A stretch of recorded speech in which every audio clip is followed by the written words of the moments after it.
Cameron Cowan. Welcome to the Cameron Journal Newshour. It is Monday, April the 27th, and my birthday was yesterday, which was crazy fun.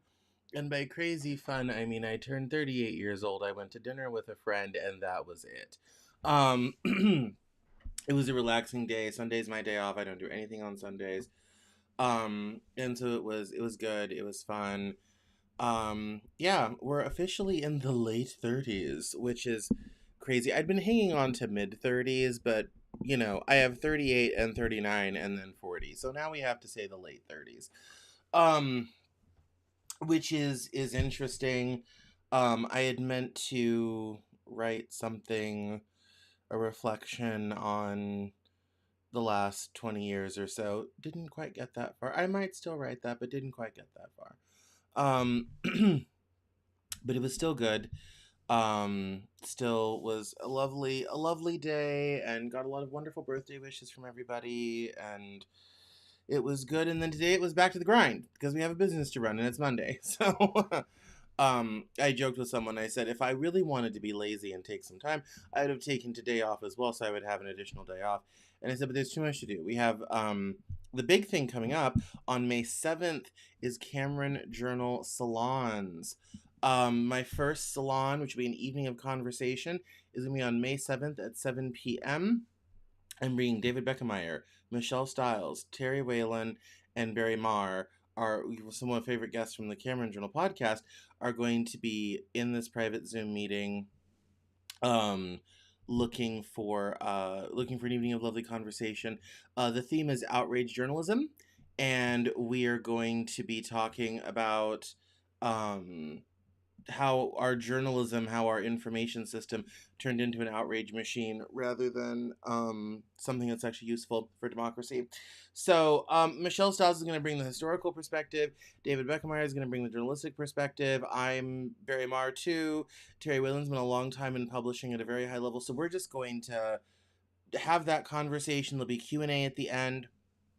If you would like to sign up for the first Cameron Journal Salon, the best way to do that is to email me. Email at CameronJournal.com is going to be a great way to do it. There'll also be an announcement on Substack, CameronJournal.substack.com, and there'll be an announcement on the Cameron Journal itself. So those are all, and they'll obviously be on social. I scheduled social posts today, so if you're following me at Cameron Cowan on Twitter, Cameron Cowan on LinkedIn, Cameron Journal on Blue Sky, all of those are going to be out there. There'll also be some videos coming up as well as we get ready to do that. And some people have already started signing up because I announced it in the newsletter on Saturday, which if you're not signed up for the newsletter, you should be, because it gets you access to the weekly newsletter, which is a roundup of things posted in the Cameron Journal over the week, all of my shows, the interviews, including the most recent one with Amjad Tadros, who was a fixer for journalists in the Middle East for 30 years. And during his interview, the Iranians were actively bombing Amman, Jordan, where he is. So that was interesting to be having this conversation in the middle of a war zone. But so you get all of that. You can sign up in two places. You can go to CameronJournal.substack.com, or you can go to CameronJournal.com/newsletter. Both will get you on the list. So, that's all that's happening on that end of things. So we have Cameron Journal Salons coming up. Doing a sign up for the newsletter. That's all great. Yeah, and now let's get into the headlines. Obviously, you all know where we're going to start. We're going to start with the shooting at the White House Correspondence Dinner. And we have reporting from the New York Times, which is still, Ecamm Live made an update, and switching to video is still difficult for it. Let me change this overlay to the right show and the right text, which is going to be the White House Correspondence Dinner. White House Correspondence Dinner shooting. All right, so before we get into the commentary about what people are saying online about this already, let's get the facts straight. So, today the defendant, Cole Thomas Allen, faced 2 counts of federal gun crimes and one of attempting to assassinate President Trump during the White House Correspondence Dinner. It says here, the Justice Department formally charged a California man with attempting to assassinate President Trump on Monday, 2 days after investigators said he broke past a security perimeter and fired a gun during the White House Correspondence Dinner in Washington. I will say it is quite ironic that this took place at the Washington Hilton, which is the same place Reagan was shot by John Hinckley in 1981 as he was leaving an AFL-CIO meeting. Life comes full circle. The defendant, Cole Thomas Allen, 31, of Torrance, California, wore a neon blue jumpsuit for his brief appearance before a federal magistrate in Washington. He appeared calm and quietly answered prompts from the judge, who told him he faced up to life in prison if convicted. Mr. Allen, who did not enter a plea, came to Washington with a pump-action shotgun, a handgun, and 3 knives with the intent to carry out a political assassination, a federal prosecutor told the judge. Mr. Allen also faces 2 weapons charges, including discharging a firearm during a crime of violence. A note that the authorities said had been written by the defendant appeared to express deep anger at the administration and the president. Administration figures were the defendant's targets, prioritized them from ranking highest to lowest, according to a copy of the roughly 1,000-word document, part of which was included in an affidavit unsealed after Mr. Allen's court appearance. It says here, according to what we've learned of the notes so far, it says, quote, a couple of the quotes they have are, I am a citizen of the United States of America, the writing says. What my representatives do reflects on me. In the next sentence, the writer alludes to allegations of sexual misconduct, saying that he is, quote, no longer willing, unquote, to allow a, quote, traitor to coat my hands with his crimes, unquote, an apparent reference to President Trump, though the writings do not mention him by name. The writing does suggest that administration officials were the top targets. Quote, administration officials, not including Mr. Patel, they are targets prioritized from ranking highest to lowest, unquote, the writings read, apparently referring to Kash Patel, the FBI director. It was not clear from the writing why Mr. Patel was singled out. Secret Service are, quote, targets only if necessary, unquote, the writing says. Hotel security, Capitol Police, and National Guard, quote, are not targets if at all possible, unquote, and hotel employees and guests are, quote, not targets at all, unquote. Contained among the 1,000 or so words is an extensive list of apologies to his friends, students, family, and others for his actions, as well as thanking them for support throughout his life. It was not immediately clear where the authorities obtained the writing. Anticipating the criticism that the attack might not be in line with Christian teachings, the writing appears to refer to reports of abuse in immigrant detention camps, the recent lethal attacks on boats in the Caribbean Sea and Eastern Pacific Ocean, and the bombing of an elementary school in Iran, among other things. Quote, turning the other cheek when someone else is oppressed is not Christian behavior, unquote, the writing reads. Quote, it is complicity in the oppressor's crimes, unquote. Mr. Trump appeared to refer to the writing in an interview on Fox News Sunday morning when he noted that the suspect, quote, had quote, a manifesto and that he hates Christians, unquote. Quote, he's a very troubled guy, unquote, Mr. Trump said. That's what we know from the note. Back on the main story, it says here that Todd Blanche, the acting attorney general, told reporters after the hearing that a spent shotgun shell had been found inside the weapon found at the scene, indicating it had been fired during the episode. Quote, we do believe that as the complaint lays out that the defendant fired out of his shotgun, unquote, Mr. Blanche said. According to the affidavit, agents, quote, heard a loud gunshot, unquote, as Mr. Allen rushed through security checkpoint at the Washington Hilton, and a Secret Service officer identified by the initials VG was struck once in the chest but protected by his bulletproof vest. Mr. Blanche said investigators were still working to determine who had fired that shot. Quote, we want to get that right, so we're still looking into that, he said. Mr. Blanche said the officer who was struck fired 5 shots at Mr. Allen but did not hit him. Terrible aim. Here's what else we're covering. Mr. Allen worked as a tutor and graduated from the California Institute of Technology. Those who know him are struggling to reconcile the man they knew with the political violence he's accused of. Investigators said that Mr. Allen took a train from Los Angeles to Chicago, then from Chicago to Washington before checking into the Washington Hilton, where the shooting occurred. President Reagan was shot outside the same hotel in 1981. Carolyn Leavitt, the White House press secretary, blamed Democrats and some members of the news media for the violence. She attributed it to, quote, a, quote, left-wing cult of hatred against the president and all those who support him and work for him, unquote. Officials insisted the security measures at the dinner worked as intended, noting that the assailant never made it into the ballroom. Susie Wiles, the White House chief of staff, will hold a meeting this week with the Secret Service, Department of Homeland Security, and other officials to review security practices, including for major events in the coming months, according to a White House official. Republicans took up the president's call to urge Congress to approve funding for the White House Ballroom project, saying that Saturday's attack underscored the need for a more secure location on the White House grounds for such events. And then we have several updates, including a new push for congressional Republicans to pay for the White House ballroom. It says it says here, Republican Senators Lindsey Graham, who chairs the Budget Committee, and Katie Britt of Alabama, who heads an appropriations panel that oversees Homeland Security funding, planned a news conference for Monday evening to press for quick approval and funding for the project, which is currently being financed with private donations. Other Republicans were weighing in as well. Representative Lauren Boebert of Colorado said she planned to propose legislation this week that would give a go-ahead for the project, as did Senator Rand Paul of Kentucky, the chairman of the Homeland Security Committee. Senator Tim Sheehy, Republican of Montana, said he would take to the Senate floor to try to win quick, unanimous approval of the ballroom construction, an effort likely to run into Democratic opposition. Quote, "It is an embarrassment to the strongest nation on earth that we cannot host gatherings in our nation's capital, including ones attended by our president, without the threat of violence and attempted assassinations," Mr. Sheehy said on social media platform X.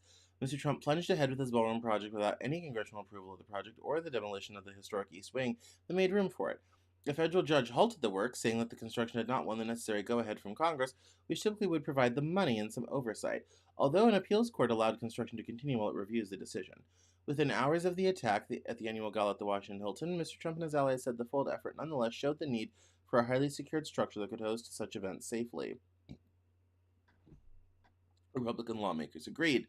Quote, "By funding these necessary upgrades to the ballroom and the White House's security infrastructure, President Trump and future presidents will be able to host large events without having to leave the White House grounds," said an announcement by Mr. Graham, Ms. Britt, and Senator Eric Schmidt, Republican of Missouri. The episode at the hotel on Saturday also spurred more calls to end a shutdown of the Department of Homeland Security that has lasted for more than 70 days. House Republicans have so far refused to take up a bipartisan Senate bill that would fund much of the agency outside of immigration enforcement, despite earlier agreement by Speaker Mike Johnson to do so. Mr. Johnson said on Monday that he was not ready to bring the bill to the House floor and wanted to make some modifications. If such a measure could make it through the House, the Senate would have then have to pass it for a third time. And so, yeah, and then obviously everybody's speaking out about this. I found out about it on Twitter very shortly thereafter. There's been lots of lots of pictures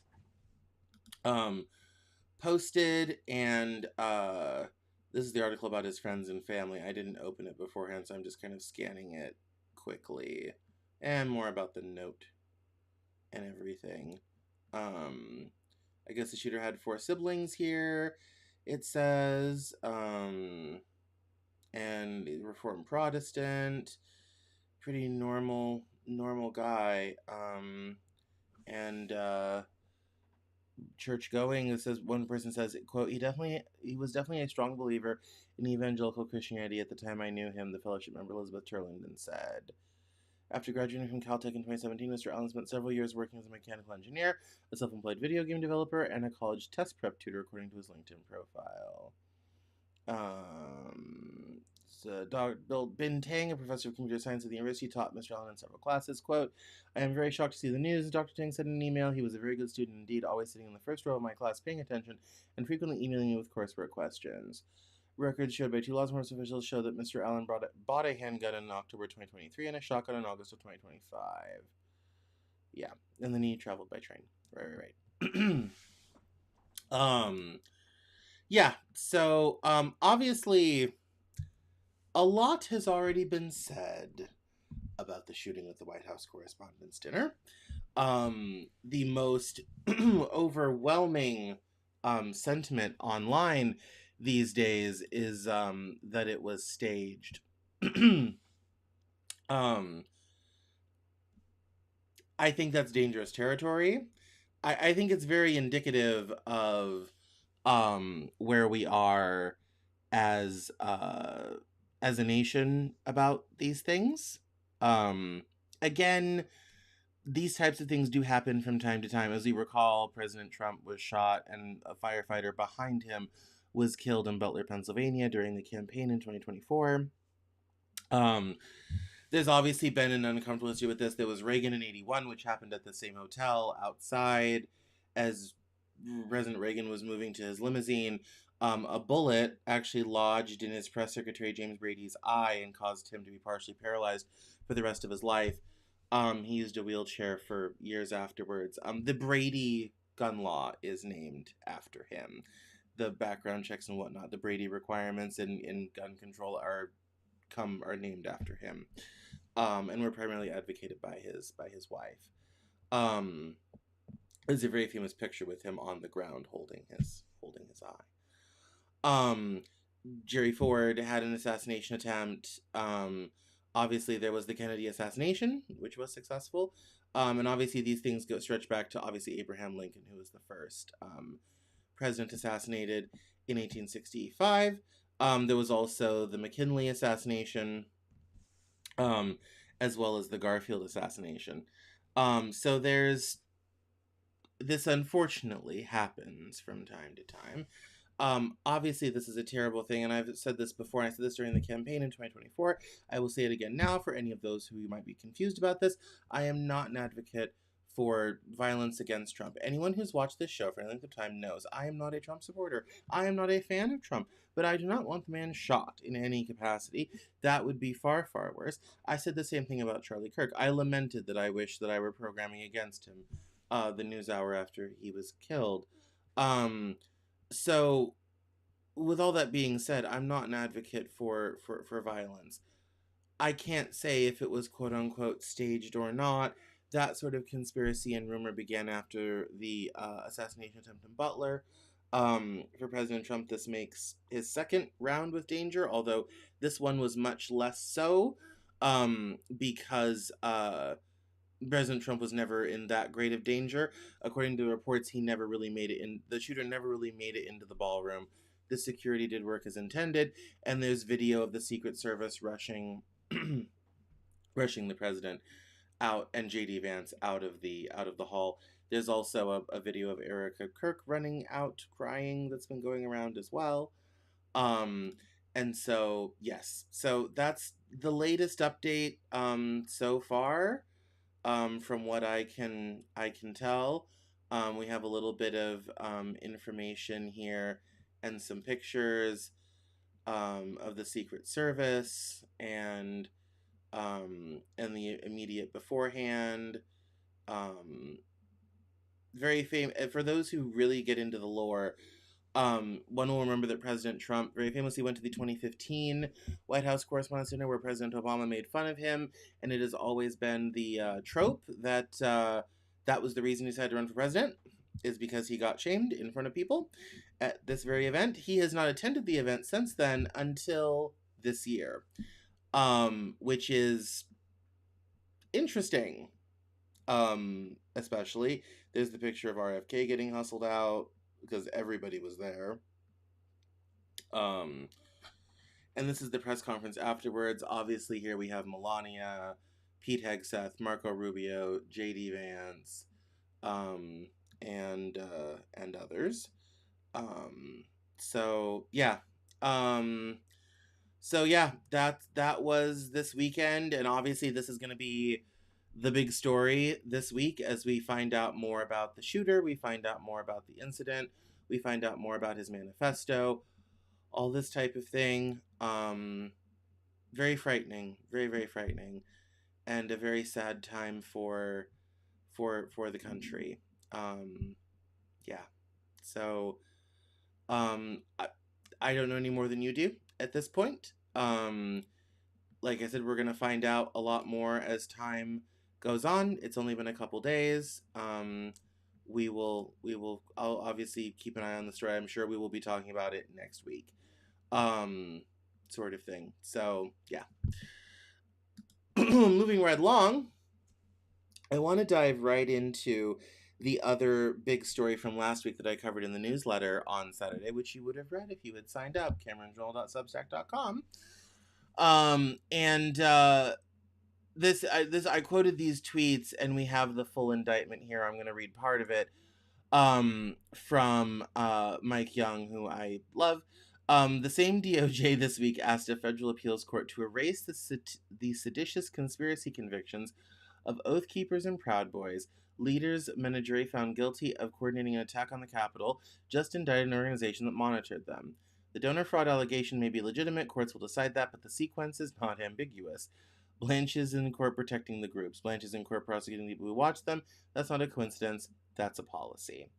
So, what is SPLC and what do they do? That is an acronym for the Southern Poverty Law Center. They were an organization founded in the 1950s, around the same time as the NAACP, in order to track hate and violence groups throughout the nation. They have the most complete catalog of people who have openly engaged in um, activities, speech, writing, this type of thing against, Jews, racism, against black people, Hispanic people, all this type of thing. White supremacists, white nationalists, and those are different. Um, Nazis, the Ku Klux Klan, all the usual, all the usual suspects. The SPLC also very controversially covers other things like anti-Semitism and even anti-Muslim hate, this sort of thing. They cover all of those things. They also are one of the best institutions that research the symbols being used by these organizations, the symbols that quietly signal to others that some topics are a safe space, or a certain people or organization are a safe space for certain things to be talked about, or where you might find like-minded people. I've been aware of them and have known them for a very long time, because very long time listeners of my work will know that one of the first things I ever did as a journalist when I was 19 years old was interview some white nationalists and white supremacists for an article for a long dead publication called Associated Content that later became Yahoo Voices. And I'm not going to mention who I interviewed. And I'm not going to talk about it because I've written about it on the Cameron Journal, and every time I talk about it, it pops up on certain forums. So if you want to go read that at the Cameron Journal, you can go and Google. The search function is very good. You can find it. Or if you would like to learn more about my work in that, I will send me an email at CameronJournal.com, and I will get that out to you. So let's dive into the indictment a little bit, because that will give some clarity as to what this organization is being indicted for. There's 11 indictments from a grand jury in Alabama, of all places, which is insult to injury in my mind. Says here, the Southern Poverty Law Center's stated mission included the dismantling of white supremacy and confronting hate across the country. However, unbeknownst to donors, and this is the legal part, some of the donated money was being used to fund the leaders of organizations of racist groups, including the Ku Klux Klan, the Aryan Nation, and the National Defense. The SPLC's paid informants, field sources, engaged in the active promotion of racist groups at the same time the SPLC was denouncing the same groups on its website. The SPLC also had a field source who was a member of the online leadership chat group that planned the 2017 Unite the Right event in Charlottesville, Virginia, where someone famously got ran over. That field source made racist postings under the supervision of the SPLC and helped coordinate transportation to the event for several attendees. In order to covertly pay its field sources, the SPLC opened bank accounts connected to a series of fictitious entities. The covert nature of the accounts allowed the SPLC to disguise the true nature, source, ownership, and control of the fraudulently obtained donated money the SPLC paid the field sources. In order to keep the scheme going, the SPLC made a series of false statements related to the operation of the accounts. At all times relevant to the indictment, the Southern Poverty Law Center, Incorporated, was a nonprofit tax-exempt organization headquartered in Montgomery, Alabama, which is located within the Middle District of Alabama. According to its website, the SPLC is a catalyst for racial justice in the South and beyond, working in partnership with communities to dismantle white supremacy, strengthen intersectional movements, and advance the human rights of all people. To carry out this mission, the SPLC relied in part on public and corporate donations. It says here from their website, quote, "With your help, we're standing up for the most vulnerable people in society, those who have no other champion. We're exposing hate and injustice, fighting discrimination, and providing award-winning anti-bias material, free of charge to schools across America. We never take legal fees from our clients, and we accept no government funding. Rather, we rely on the compassion and generosity of people like you." The SPLC website also explained to potential donors that, quote, "Your support powers our work to confront hate, stand up to injustice, and defend our civil and human rights. From the courtroom to the classroom to communities across the country, you can help create a more just and inclusive future for all." These donations were used in part to fund various publications such as the Intelligence Report, Hate Watch, and the Intelligence Project Dispatch. The Intelligence Report was a magazine periodical published by the staff of the Southern Poverty Law Center's Intelligence Project and provided free of charge to law enforcement officials, journalists, scholars, and others. Hate Watch was a blog operated by the SPLC that monitors and exposes activities of the hard right in the United States. Blog topics included reporting on hate crimes and events, hate groups and individuals, and lawsuits related to those topics. By providing SPLC with an email address, a person could receive the latest updates from Hate Watch. And then it goes on with other activities. Here's the paid informants, and here's what with the money they're in trouble for. So, Starting in the 1980s, the SPLC began operating a covert network of informants who were either associated with violent extremist groups such as the Ku Klux Klan or who had infiltrated violent extremist groups at SPLC's direction. These informants were referred to by some individuals in the SPLC as the field sources, or the Fs. Between at least 2014 and 2023, the SPLC paid their Fs in a clandestine manner. Doing so hid the fact that while the SPLC received donation money under the auspices that the funds would be used to dismantle violent extremist groups, this donation money was instead being used in part by the SPLC to pay leaders and others within these same violent extremist groups. That money was then used for the benefit of the individuals as well as the violent extremist groups. Between 2014 and 2023, the SPLC secretly funneled more than $3 million in SPLC funds to Fs who were associated with various violent extremist groups. Examples of Fs were secretly paid by SPLC include, but are not limited to, the following.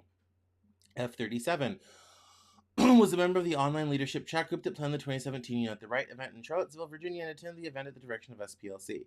F-37 made racist postings under the supervision of the SPLC and helped coordinate transportation to the event for several attendees. Between 2015 and 2023, the SPLC secretly paid F-37 more than $270,000. F9 was affiliated with the neo-Nazi organization, the National Alliance, and served as an F for SPLC for more than 20 years. F9's activities included fundraising for the National Alliance. Between 2014 and 2023, the SPLC secretly paid F9 more than $1 million. In 2014, F9 entered the headquarters of a violent extremist group and stole 25 boxes of their documents. F9 coordinated payment for the copying of the materials with a high-level SPLC employee who had knowledge the documents had been stolen. The original stolen materials were returned to the violent extremist group in a second illegal entry by F9. Thereafter, the high-level SPLC employee utilized the documents in part as the basis for a story published on the SPLC's Hate Watch website authored by the employee. Another F-39, was blamed for the theft and was paid approximately $6,000 by SPLC to falsely take responsibility for the theft. F-Unknown was the Imperial Wizard of the United Clans of America. In an article published on November 22, 2013, the SPLC described the group as a millennial reboot of what was once a serious domestic threat. In its prime, the United Clans of America was responsible for, among other things, the 16th Street Baptist Church bombing in Birmingham, Alabama, which resulted in the death of 4 little girls in 1963. F-27 was reported as an officer in the National Socialist Movement and the Aryan Nations-affiliated Sadistic Souls Motorcycle Club. Between 2014 and 2020, the SPLC secretly paid F-27 more than $300,000. F-42 was the former chairman of the National Alliance, and they paid him $140,000. F-30 led the National Socialist Party of America and was former director of faction of the Aryan Nations and a former member of the Ku Klux Klan. The SPLC website contained an extremist file webpage for F-30 from which the SPLC solicited donations. Between 2014 and 2016, the SPLC secretly paid F-30 more than $70,000. This overlapped the time period in which F-30 was featured on the SPLC's extremist file webpage. F-43 was a reported national president of the American Front and a convicted federal felon for his participation in a cross burning. Between 2016 and 2019, SPLC secretly paid F-43 more than $19,000. F-Unknown was a member of the Ku Klux Klan and married to an exalted Cyclops of the Ku Klux Klan. F-Unknown and their spouse were involved in litigation whereby the Ku Klux Klan applied to take part in the Adopt a Highway program. During the course of the litigation, known payments were traced from SPLC to F-Unknown, which exceeded $3,500. In addition to directly paying leaders and others associated with the same violent extremist groups that the SPLC sought donations ostensibly to dismantle, the SPLC also used Fs to indirectly funnel money to other violent extremist group leaders. This included the SPLC funneling more than $160,000 from a fictitious entity to an F-11, who then sent funds to various violent extremist groups leaders, including the former Grand Wizard of the Knights of the Ku Klux Klan. And here we have the list of fictitious entities, including Center Investigative Agency, CIA, Fox Photography, Northwest Technologies, referred to as Northwest Tech, Tech Writers Group, and the Rare Books Warehouse. These fictitious entities were never incorporated, had no bona fide employees, and conducted no actual business. At all times relevant to the indictment, Bank 1 and Bank 2 were insured by the Federal Deposit Insurance Corporation, or FDIC. And then it goes to the counts 1 through 6 of wire fraud, wire communications, and count 7 through 10, false statements to a federally insured bank. And then also, and it has all the dates for all those things here. And then count 11, conspiracy to commit concealment money laundering. It says the objective of this conspiracy to conduct financial transactions designed to conceal the true nature, source, ownership, and control of fraudulently obtained donated money to SPLC paid to Fs. After receiving donated funds obtained via the wire fraud scheme alleged in counts 1 through 6, individuals at the SPLC transferred proceeds of the wire fraud scheme from the SPLC's operating account at Bank 1 to another account at Bank 1 in the name of the CIA. Thereafter, the funds at the CIA account at Bank 1 were transferred to accounts at Bank 1 in the following names: Fox Photography, Northwest Tech, and Tech Writers. These funds were then transferred from Fox Photography, Northwest Tech, and Tech Writers accounts to the various Fs. These financial transactions were designed to conceal the true nature, source, ownership, and control of the donated funds the SPLC was paying to the Fs. In addition, a portion of the proceeds that had been deposited into the account at Bank 1 were deposited into Rare Books account at Bank 2. The financial transactions from the CIA account to the Rare Books account were designed to further conceal the true nature, source, ownership, and control of the donated funds the SPLC was paying to the Fs. The funds deposited in the Rare Books account at Bank 2 were then loaded onto pay cards issued to the Fs who were supposedly employees of the fictitious entity, Rare Books. The financial transactions moving funds from Rare Books account to the Fs pay cards were designed to still further conceal the true nature, source, ownership, and control of the donated funds the SPLC was paying to the Fs. After the closure of the fictitious entity's accounts following Bank 1's internal investigation, the SPLC altered their method of conducting financial transactions designed to conceal the true nature, source, ownership, and control of the donated funds the SPLC was paying to the Fs. And it goes on to forfeiture, and it says here that they're asking for entitled to forfeiture of substitute property pursuant to Title 21. An amount is not named. I'm sure there's limits on that in the law somewhere. So yes, that's the indictment signed by Kevin Davidson, acting United States Attorney, and Russell T. Derensky, Assistant United States Attorney in Alabama. The person I really actually want to hear from, and I'm sure she did a segment somewhere today, and I can go find it, was Joyce Vance, who lives in Tuscaloosa, and I'm sure she has a lot to say about this. So definitely go look to see what she has to say about all this, because she is brilliant and she is very present, and I'm sure is very well aware of all this going on. But I had said this on the newsletter, and I think it's the same thing. The reality is this has been going on for a long time. SPLC has done this and used this, and it aided law enforcement in tracking these people down and making and dismantling these groups. It's been done in conjunction with law enforcement for a long time. I know that all of this looks bad. It does, and that's its job. The job of this is to make this particular organization look absolutely terrible and find a way to eventually get rid of them. And just like Al Capone was never arrested for a single murder, he was arrested for not paying his taxes. It's always about the money. And they've done the thing. They've followed the money and found a discrepancy, and that's how that's opened this avenue of attack on this organization. I'm not surprised this organization is getting this type of attention, given the work that they have done, and given the work that they continue to do, especially against these groups and other groups. It's not at all surprising, and that kind of brings us back to the original tweet. The donor fraud allegation may certainly be legit if donors were not understanding that their money may be used for these purposes. But the ultimate goal is to get heat off of certain groups and certain people in the country who have some very unfriendly opinions towards other people and things. And I want to say, people are going to say that this came out of the blue, and it's not. The SPLC has been a target by far-right groups and has been the bane of far-right groups for a long time. Republicans and conservatives more broadly haven't exactly been excited about their work, and this has been true for decades. No one exposes these groups, names people, finds their pictures, puts them online, publicizes them more than SPLC. Trying to shut down this organization or cause this organization to not be able to do its work will benefit certain people with certain very extremist political opinions in this country. And that's That's why they are a target.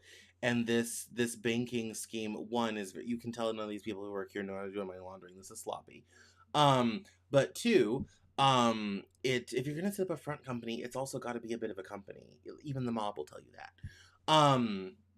And so, they've been doing this work.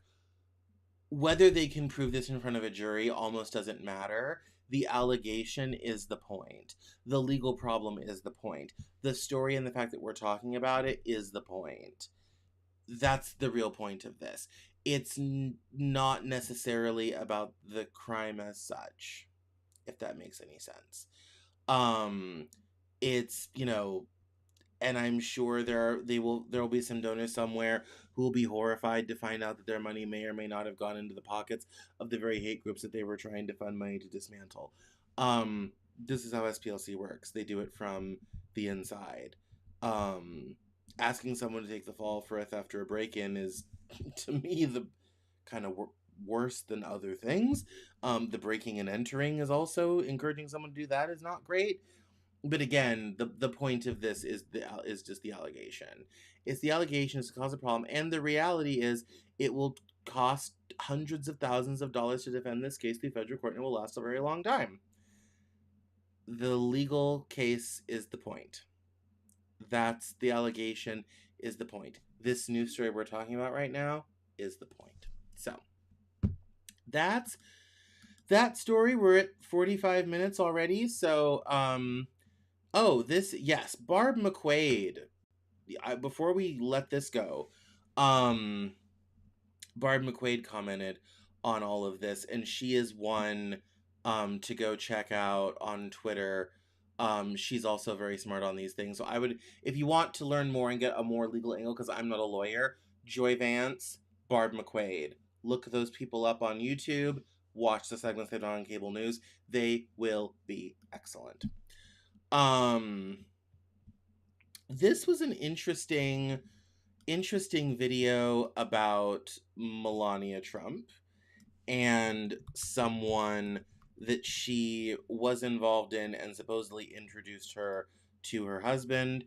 And I don't. Le dichiarazioni di Amanda Ungaro hanno fatto cans on, but let's put those on real quick. And let's just watch the video. Le dichiarazioni di Amanda Ungaro hanno fatto tremare quando il tabloid britannico Melania Trump ottenne la rimozione dell'articolo. It's in Italian. Well, let's ignore the audio. I'll read the captions for us. I forgot that it's in Italian. So it says here, Amanda Ungaro's statements have shaken the White House. Until now, however, there was no proof of this deal, but Report has managed to find it. It all dates back to 2016, when the British tabloid Daily Mail had published an investigation into Melania Trump's past, accusing her without evidence of having worked as an escort. Melania Trump obtained the removal of the article and a multi-million-dollar settlement, also thanks to Zampoli's public statements. It also says here, I wrote the paper for the president, the first lady used for what they wrote in the speech. With the Daily, they just won a huge case. I cannot talk about it because I have a confidentiality. I need to get the check we just won it last week. And I'm in this country because of President Trump. He job. I started real estate. I built a beautiful house. I made a friend. In questa telefonata di cui siamo entrati. In this phone call that we have obtained, made in 2017, Zampoli, speaking with one of his contacts linked to the United Nations, reveals that Melania Trump would have guaranteed him protection in exchange for his defense and deflecting the possible shadows over her past. This audio, which everyone was looking for, can reveal exclusively. Let's see. He threatened his friend Paolo, which they consider me family, and his wife is not a prostitute. Maybe she has not the most fluent American accent. Maybe she poses naked like many models, but she's a good girl, okay? So you don't want nobody call your fucking wife a prostitute when she's the mother of your kid. And Melania told me, Paolo, don't worry, you have our back. Everything that happened, we'll protect, okay? Then 2 weeks later, they won the election, and that's it. Dopo la vittoria di Trump. After Trump's victory in the elections, the presidential couple kept their word. Zampoli entered Donald Trump's inner circle, going as far as to receive a position of the highest trust, comparable to those reserved for the president's closest family members. So, the quotes were not in Italian, but the reporting was. And according to him, Melania said, "Paolo, don't worry, you have our back. Everything that happened, we protect you." And the full audio investigation aired yesterday on Channel 3 in Italy. And he's already threatening lawsuits in Italy of Italian media. He is the special envoy to the U.S. speaking of a secret pre-election pact with the First Lady. In the recorded call to a UN-linked contact, Zampoli reveals Melania told him all of this. So I thought that was an interesting thing. An interesting recording to come out now, and the fact that it's coming out in Italy, not America, is also interesting. You can only control a story so many places for so long before it eventually gets out. So, yeah, whether that is real or not is interesting. If, she's trying to obviously control a narrative, all this type of thing. But this is par for the course with them. This isn't anything new, different, or crazy. We all lived through the Stormy Daniels affair.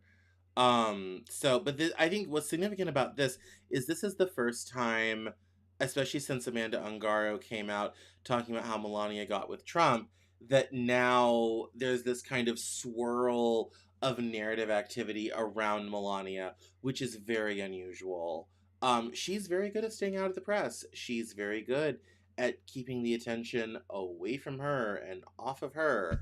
And now those chickens seem to have come home to roost thanks to Amanda, her friend, and now Paolo Zampoli recording. So we'll keep an eye on the Melania Trump situation because it's getting spicy. And speaking of spicy stories, some Syrian billionaires needed a favor, and they called 1-800-Trump on this one. Oh, we had a comment. Exalted Cyclops. Yeah, so alright, so we're gonna I missed this comment till right now.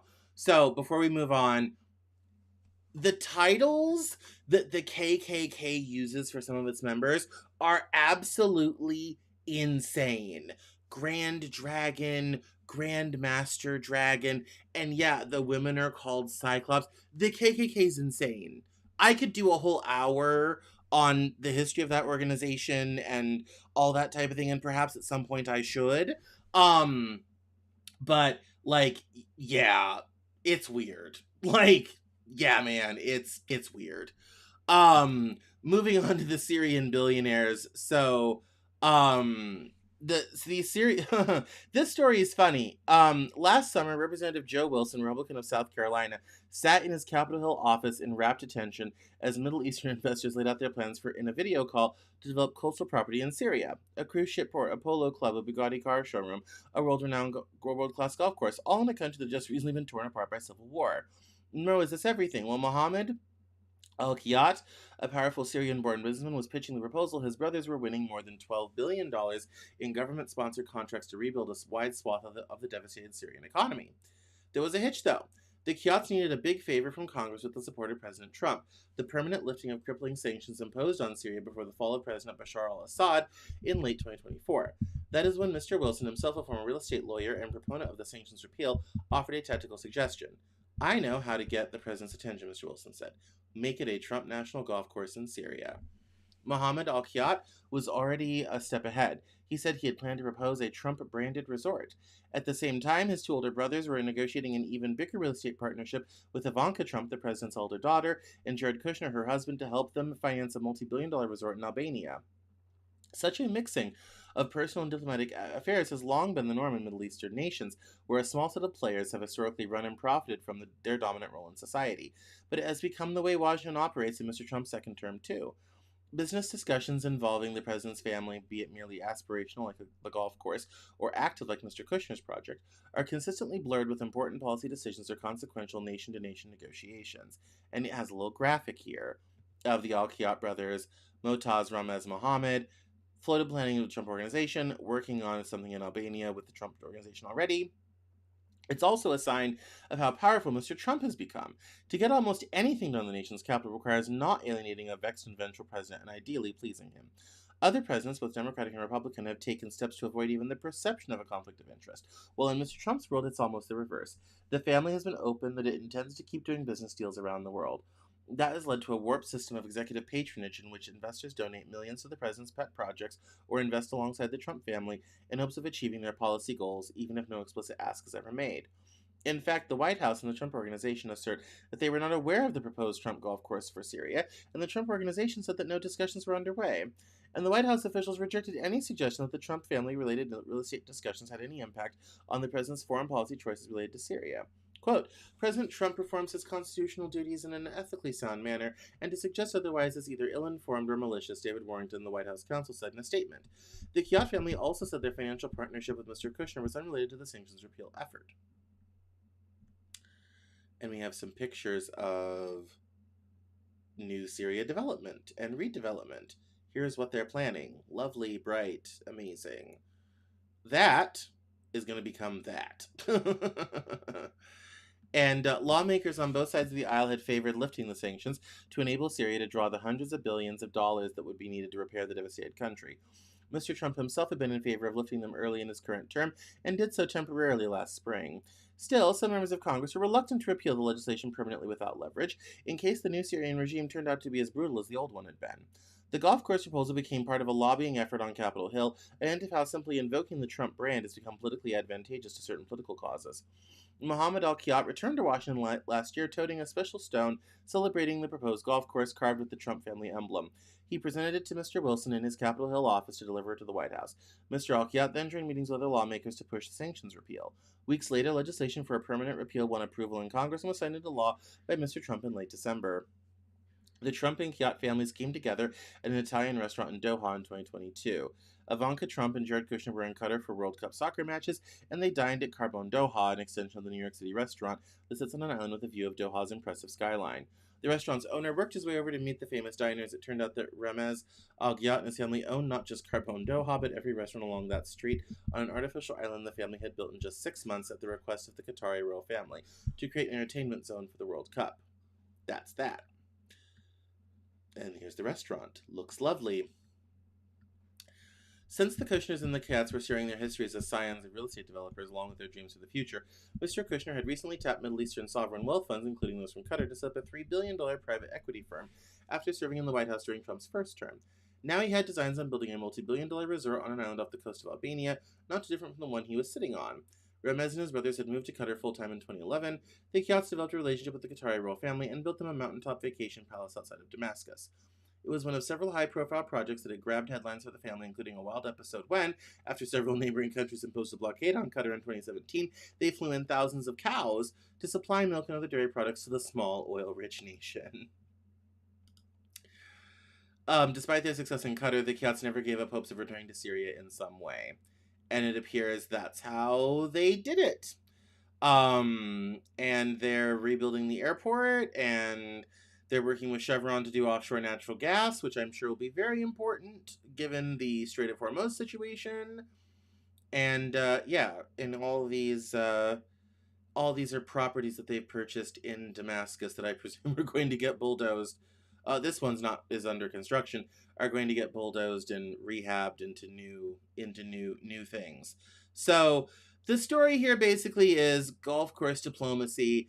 They've figured out that if you talk nice to the president and offer him something big, you can change things. Here's the thing about this, as not great as this type of thing is kind of, oh, there they are, looking over their situation. To be honest, this is how the rest of the world does business. This isn't necessarily that unusual. Most presidents don't have the necessary financial entanglements to really be taken advantage of in this particular way. This is very unique to Trump, but it's very easy for people in the Middle East to do business with, because this is how they do business. You know, you want something from me, I offer you something here, you offer something there, we'll work together, all this type of thing. That's how it goes. Much of the world is that way. I think what's kind of shocking about it is, you know, was it a good thing to lift the Syrian sanctions to allow rebuilding, or are we just filling the pockets of these guys because they know Jared and Ivanka, and the Trump organization will tangentially benefit from all of this? The Constitution expressly forbids this type of thing. We don't tend to do business this way in the West, so it's unfamiliar. But during Trump's first term, this happened all the time. I mean, it was just replete with this sort of thing. And so it's more of the same, and the Trump organization is going to benefit and create massive long-term generational wealth for the Trump family. And I guarantee you, this whole thing ain't gonna stop when Trump leaves office, sort of thing. They're gonna continue to be doing business in this way at this level. Speaking while we're in the Middle East, I want to play this video because it really shows an interesting conversation about how Israel uses social media to advance their agenda in a very similar way to what Russia and the FSB does over Facebook for elections and things. And it's short, it's 2 minutes. I'm just going to let it play.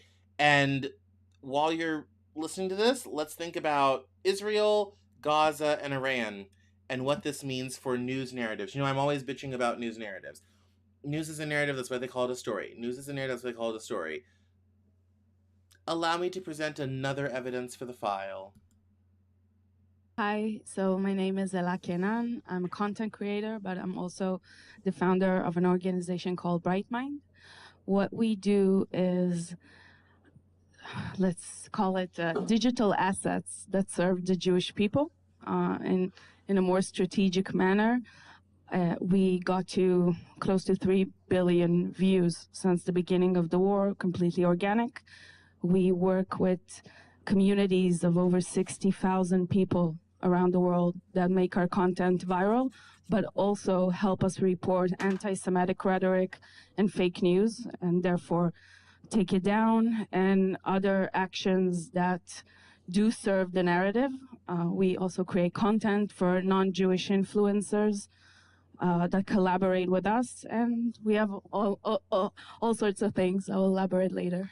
I offer to try to set the agenda rather than responding. I think Israelis and Jews in general, we tend to respond rather than to set the agenda and initiate. You know, they say genocide, we explain why it's not a genocide. They say apartheid, we explain why it's not, right?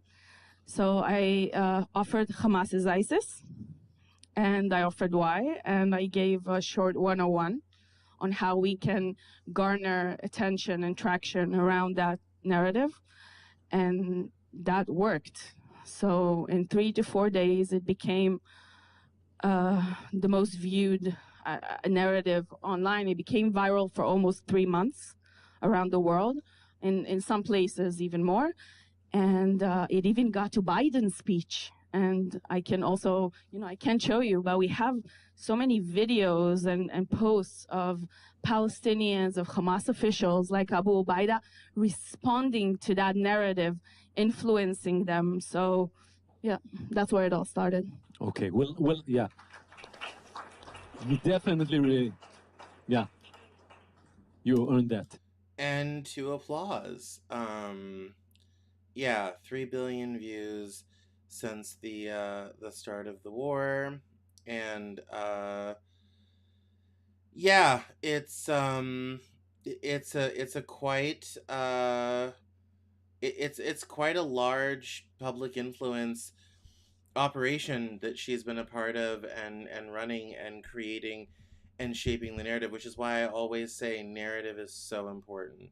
So very important to understand how what you're seeing fits into the broader narrative. Now, a lot of people can't do that, which is great because it keeps me in business. That's why you're watching. But it is very, very important to understand how this all fits into creating a certain narrative, which is why it's really important to not pass judgment on things right away. One of the big problems with social media, and we're going to talk about this at the Cameron Journal Salon on May 7th, is that social media demands an immediate reaction, usually from anger, hurt, pain, or some other negative emotion. That's what's being monetized. When you have people openly admitting online influence operations to shift narratives, change narratives in certain directions, you have to remember everything you see about a news story serves a narrative. Discernment is understanding what that narrative is. And that's literally my whole raison d'etre. That is literally what the Cameron Journal does, is I run around trying to explain how all of these things fit into a bigger narrative and a bigger story. Because nothing is as it seems unless you understand its context. And that's one of the problems with social media, is all context gets shut out. And so it's hard to retrace the thread through everything to understand what it all means together. So when I first saw this, I wasn't surprised, but I was shocked, and I'm like, we got to watch this on the news hour. I got to explain to people, this is the world we live in now. So be careful, be discerning about what you are reading.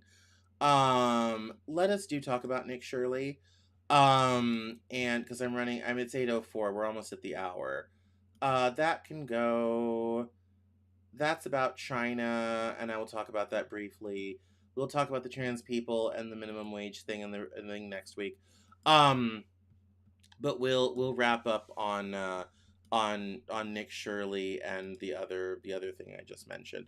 So obviously, if you haven't heard of Nick Shirley, he is the guy that exposed the fraud in Minnesota. In the Somali community. He's also the guy that's now been in California and just did a 2-hour video exposing the billions in fraud in California in social programs. And it says here that apparently he's already been threatened by the Russian and Armenian mob. And the video is like 3 minutes long, so we're not going to watch the whole thing. But he says that it was very alarming and scary, and he's not to investigate anything with them for fear of his safety. They already found his mom's number and called him and warned he must not investigate their areas or interrupt their operations. I'll let you hear it from him. Here we go. This is Russian mob that's running this. Russian and Armenian. So I stroked the Armenians, apparently. The Russians actually got a hold of somebody who knew my mom and said, and then that person then called my mom and said, the Russian mafia wants me to tell you to make sure Nick doesn't come poking around our fraud. Like, that's not a joke. We were driving in LA. I was working on a separate video.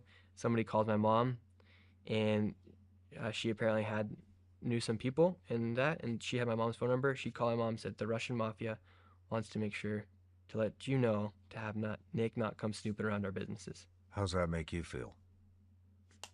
I was like, well, I'm probably not going to go check out the Russians. But it is scary. Because, like, the Somalians, they were threatening me publicly. Like, they had their people talking in these chats. They were out doing this press conference. It was like they're trying to sell a book. Like, they're like Gavin Newsom. They're trying to sell his own book. These people are doing press conferences and whatnot. The Armenians and the Russians, they're a lot smarter than that. They're not going to be doing these press conferences about trying to protect their fraud. And so they're going to work in a lot quieter way. So that was very scary when my mom did get that phone call. How's your mom take that?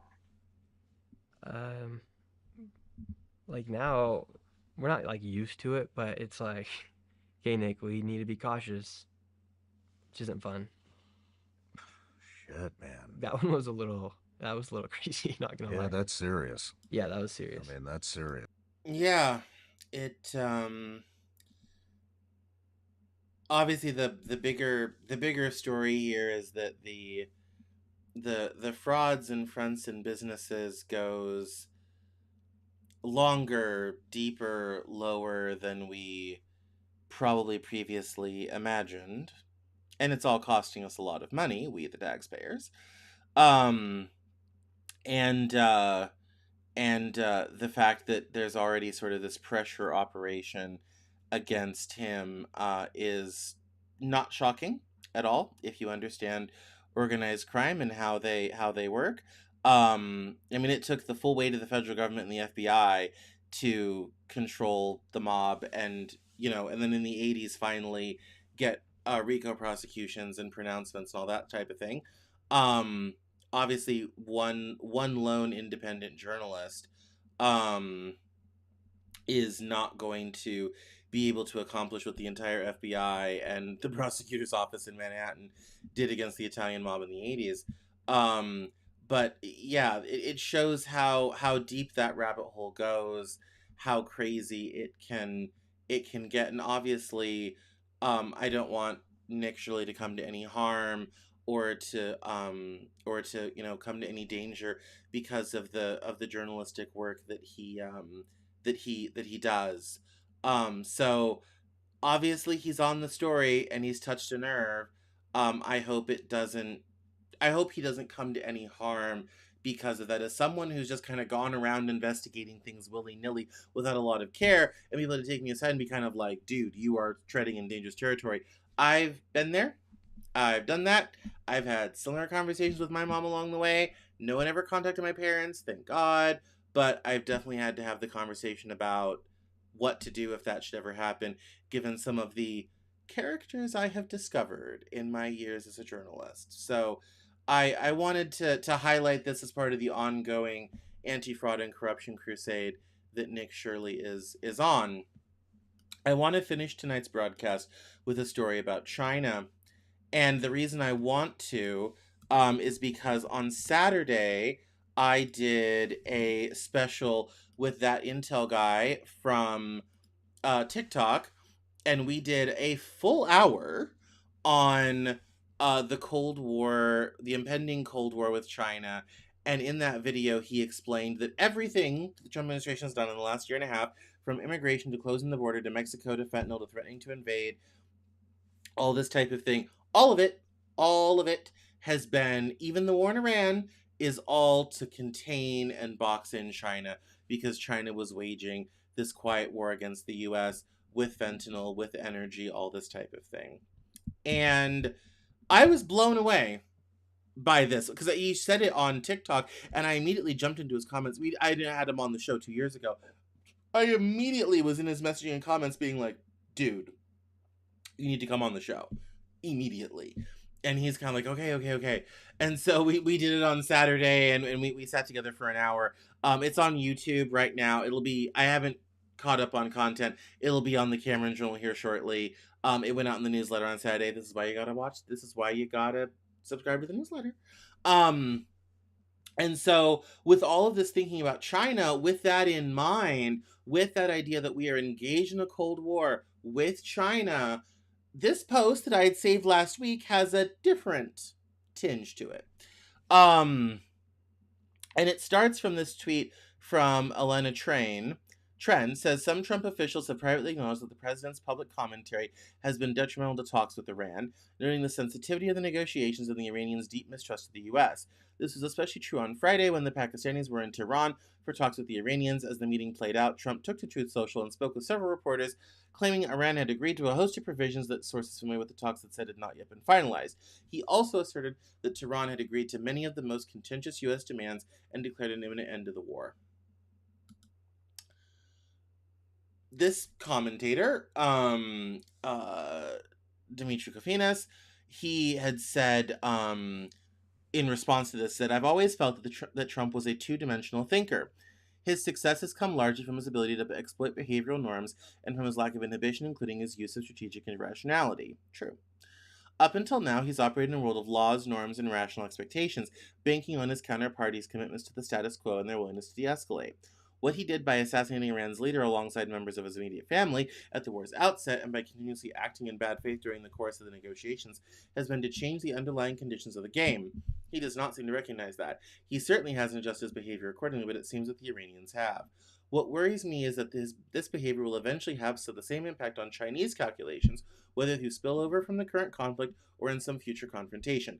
While the world can weather prolonged disruptions to the global economy stemming from the constriction of traffic in the Strait, a set of similar strategic miscalculations vis-a-vis China could lead to the most catastrophic war the world has ever seen. And it's funny he should say that, given the idea from that intel guy that we are in a Cold War with China. And everything from the Iran war to immigration to Venezuela to Cuba to seizing the Panama Canal again, all is in service of boxing in China, including, and we didn't say this on the show, but we talked about it afterwards, including the new defense agreement with Indonesia, who controls the Straits of Majorca, which is how China gets oil. This would put the United States in a position of basically being able to control China's oil supply, which means China's got to build a pipeline to Russia quickly in order to break that. And even then, it'll be a long time before they can fully bring all that energy back online. Because a lot of those wells in Russia were very complicated and they were ran by American companies who've been banned for 4 years. And all this sort of thing. So, yeah.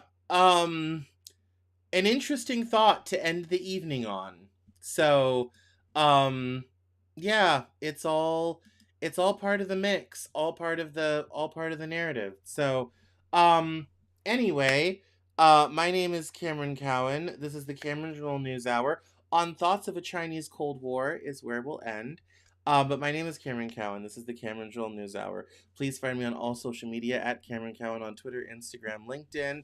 At Cameron Journal on Blue Sky and TikTok. I'll be back here Wednesday with Will and Connor. We'll be talking about gaming stuff and entertainment stuff, including an egregious thing PlayStation has done, and Will is gonna effing rage. So be here Wednesday, 4 o'clock for that. And that will the newsletter will be out on Saturday.